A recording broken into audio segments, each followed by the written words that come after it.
John being an upperclassman, he was a year ahead of me in school, and that meant he was somebody that you really looked up to. Tom Durfee was a friend and played basketball with Burgess at Kingsley High School. Not only was Burgess a role model, he excelled on the hardwood.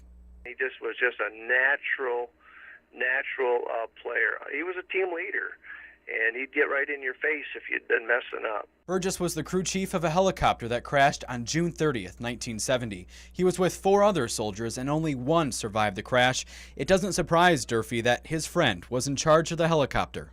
John was a very, a very aggressive young man. He knew who he was and what he was, and that was just fine with him. And if you didn't like it, that was too bad. When Durfee heard the news of Burgess's death, he found it very hard to believe.